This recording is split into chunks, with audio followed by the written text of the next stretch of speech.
Hi hello வணக்கம். திடீர் மின்கட்டண உயர்வு. தேர்தல் முடிந்தவுடன் தமிழக அரசின் ஷாக் நியூஸ்.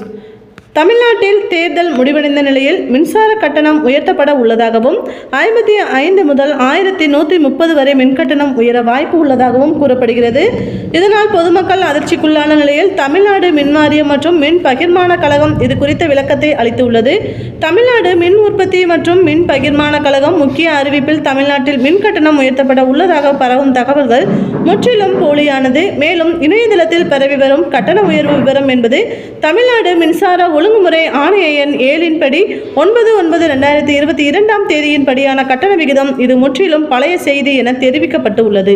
இதன் மூலம் தமிழ்நாட்டில் மீண்டும் மின்கட்டணம் உயர்வு இல்லை என தமிழ்நாடு மின் உற்பத்தி மற்றும் மின் பகிர்மான கழகம் தெரிவித்துள்ளது. இதன் மூலம் தமிழ்நாட்டில் மின்கட்டணம் புதிதாக உயர்த்தப்படவில்லை என்றும் ஏற்கனவே உயர்த்தப்பட்ட மின்கட்டணத்தை புதிதாக உயர்த்தப்பட்டது போல் சிலர் இணையதளத்தில் பதிவு செய்து வருகின்றனர் என்றும் மின்சார வாரியம் விளக்கம் அளித்துள்ளது. ஆனால் அதே நேரத்தில் எந்த நேரமும் மின்கட்டணம் உயர்த்தப்பட வாய்ப்பு இருப்பதாகவும் பொதுமக்கள் மத்தியில் ஒரு கருத்து நிலவி வருவது பரபரப்பை ஏற்படுத்தி உள்ளது.